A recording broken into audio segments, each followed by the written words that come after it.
All right, well, we now welcome in from TSN's coverage out in the Maritimes regularly. He also covers other events as well. You can follow him on twitter.com/PaulHReporter and the number 1.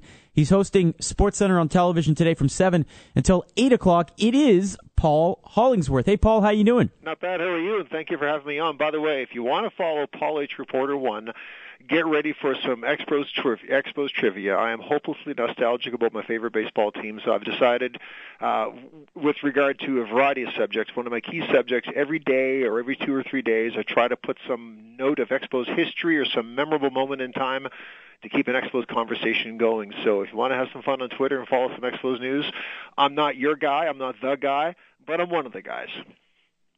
Now, what's the story? I mean, we've never met. This is the first time we've ever spoken on the phone, but obviously we share a kinship about baseball in Montreal. Were you a guy that grew up out there? How did you become an Expo fan? What's the story? Well, I was brought up in a baseball family. My father, for some period of time, was president of Baseball Canada, so I grew up in a family where baseball was a very important thing. My dad always joked. He said, the Montreal Expos were the greatest human endeavor known to mankind. Those were his words. And so every year, our family vacation, we'd go see the Expos. I saw them. I'm told I saw them at Jerry Park. I was born in 1969, so I don't recall that very well, but I was there. And well, if you did recall it, it would be kind of freaky. Yeah, it'd be kind of crazy, but I was a very young man, but I was there. I have pictures of me at Jerry Park. I went to at least 3 Expos games every season from 1977 until 2004 when they left. And some years I went to 15 or 20. We used to drive. I remember we used to drive to Philadelphia, to Pittsburgh, to Shea Stadium to watch them play. I couldn't begin to count the number of games I went to. I even saw them play against the Boston Red Sox in Boston the 2 days after the baseball strike ended in 1981. The Expos played the Red Sox in a home-and-home series as a tune-up. Preseason, we were down there on family vacation, and I saw them play there as well. So we always made the Expos our family vacation. I loved them. I didn't go to bed at night till I knew how they did. I listened to them on scratchy French radio when they're on the West Coast at 2 a.m, trying to decipher the sounds of the game. I named my son Dawson after Andre Dawson. Wow! Now, by the way, you're the second guy that I know has named his son Dawson. Yeah, my boy is Dawson Gates Hollingsworth, and he's named after the Hawk, and he's got some, it's funny, I've met Andre Dawson a couple of times, and he shared some Expos signed memorabilia for my son's room, stuff I didn't ask for. I introduced myself to him at the baseball winter meetings, and he handled it perfectly like a gentleman, and he got my contact information, and he wanted to share some mementos with his namesake, which I think is a really nice part of the story, because when you name your son after somebody, you hope he turns out to be that kind of a gentleman in person. The other guy that I'm now quite friendly with is a former Expos pitcher in 1996, Derek Aucoin. That's right, I remember well. Yep, so he is involved with Expos Nation with us, and his son, 15 months old, is named Dawson as well. Wonderful, wonderful. Well, it's a proud name, and I tell my son every day, you too can grow up to be a great man just like the other Dawson. And so Derek Aucoin can be told the same thing as far as I'm concerned. Chatting with Paul Hollingsworth from TSN, Paul H. Reporter 1 on Twitter, and so you've been following from afar what we've been doing here in Montreal, this grassroots effort with Expos Nation. Paul, I can't tell you how many emails regularly from people all over North America, thanking us, encouraging us for what we're doing. Most of them, not most of them, but a large chunk of them are coming from the Maritimes. Yeah, well, that was a big part of Expos Nation. The Expos, I don't have the analytics to prove it on the spot, but I can tell you, growing up, the Expos and the Red Sox and the Maritimes were far more popular than the Blue Jays. There's no question in my mind. The Blue Jays had a following, there's no question. The Blue Jays have a level of popularity, no question. But the Red Sox to this day are very big in the Maritimes, and the Expos were the number one team by far. And I just recall, always seeing Expos hats in the streets, and it was a very, very big deal during their heydays. They had several heydays. The 79 through 81 heyday was a big deal in my neck of the woods in the Maritimes. When they finished 20 games over 500 in 1987, that was a huge deal in the Maritimes. And, of course, those 92, 93, 94 teams were also big newsmakers down our way. So I would, and even as further evidence, the local radio stations would carry Expos games, and they did not carry Blue Jays games until many, many years later. So I think that's a clear indicator, if any. Paul Hollingsworth from TSN here on the program. What do you make of the media attention and sort of the renaissance, if you will, of fans now? With the outpouring of love and I guess nostalgia for the Expos right now, how it's built the last few months. Well, I think first of all, you're onto something. I think second of all, you've tapped into somewhat of a government in exile, Expos fans. They didn't have anything to cheer for. Sometimes wounds need a while to heal, and I would never want to compare losing my favorite baseball team to losing a person in my life. But I do know that when you deal with a tragedy, sometimes it takes a while before you can remember that person when they were most alive and remember them in just a happy way. Well, I think with the Expos, to be blunt, they died an ugly death. They died a very ugly death from 1998 through to 2004. Those last years we all know were tough. And so when they left in 2004, for 2005, 2006, 2007, it wasn't cool to talk about them. Nobody wanted to talk about the good old days because they were too reminded by the recent ugly days. And it took a while for those wounds to heal. And now people want to remember them when they were most alive, when they were most exciting, when they were most relevant. People know, good Expos fans know that in their 35 years, for I think 24 of those years, they finished in the top half of attendance.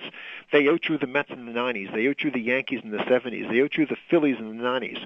I'm not making this up. These are relevant statistics that show there is a baseball interest in Montreal, and there's a fan base that's waiting to be engaged and energized. Now, what do you do with that? Well, let's do a comparable. Go back to 1981 for the National League Championship Series when Jerry White hit that 3-run home run for Montreal in Game 3 of the NLCS and put Montreal one win away from the World Series. I would submit to you that was the Expos' high water mark in their franchise existence. If I told you on that date that Washington would get a baseball team back again, you and everyone else would laugh at me. And that was 9 years after they moved to the Rangers to become the Texas Rangers. Right. So what I'm getting at, it takes time. So here we are 10 years with the Expos moving away.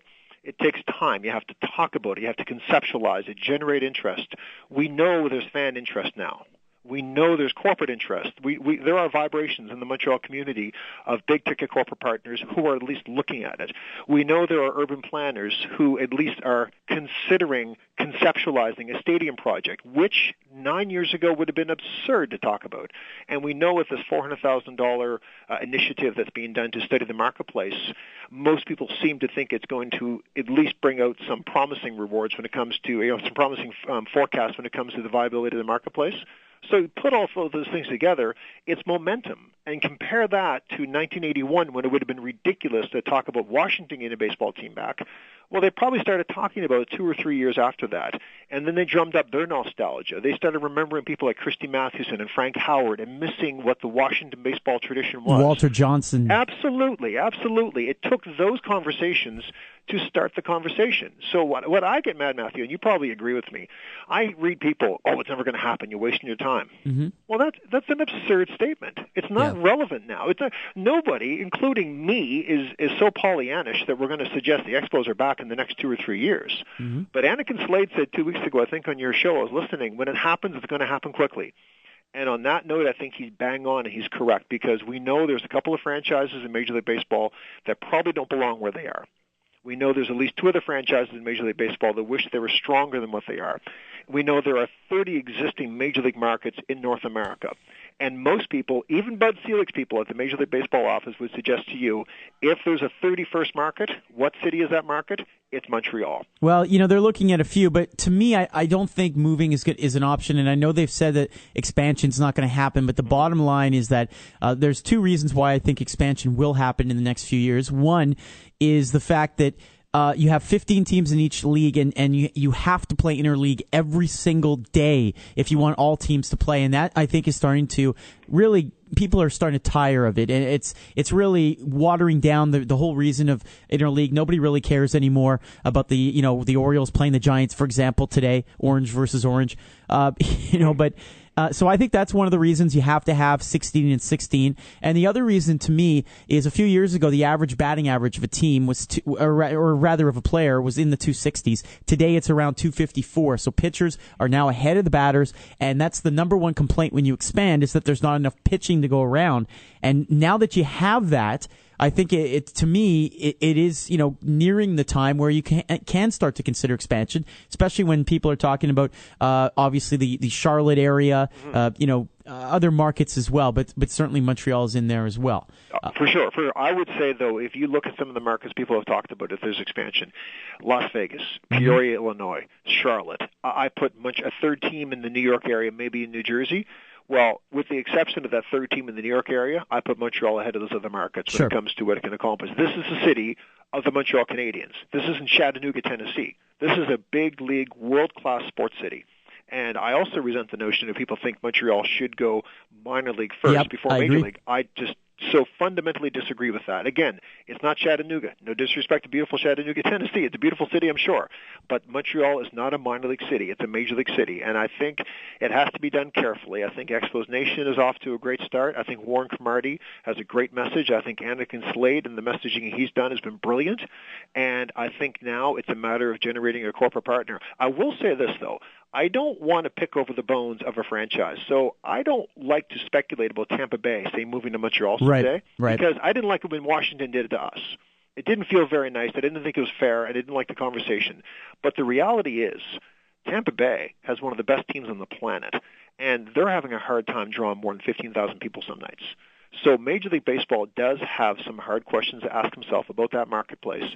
And if you look back at it now, they need a new stadium. How on earth can they get a stadium after the debacle in Miami? It's not going to happen. Tampa, by the way, on Sunday Night Baseball here on TSN later on. But we're wrapping up with Paul Hollingsworth. We know he's got to run to check out, or rather to host SportsCenter 7 to 8 this evening. I know you're headed to the Canada Games. You're looking forward to that? Yeah, very much so. I've done the Canada Games. It's funny, when I first came on with TSN 12 years ago, one of my first assignments was the Canada Games, and so every year I put my hand up for it. So I'm in Toronto, anchoring SportsCenter tonight. I catch a 9:30 flight to Montreal, getting picked up by a driver. I'll wake up tomorrow morning in Sherbrooke, and I'll cover the final 7 days of the Canada Games. It's a wonderful event, and it's key for people to realize that when you're watching the Canada Games, you're watching future Olympians. You're watching future professional athletes. They are the best of the best when it comes to the teenage athletes in our country. It's a wonderful slice of Canadiana, and I encourage your listeners to check out TSN on TV this week and watch some of our coverage, because I think it's a pretty special thing happening in Montreal's own backyard.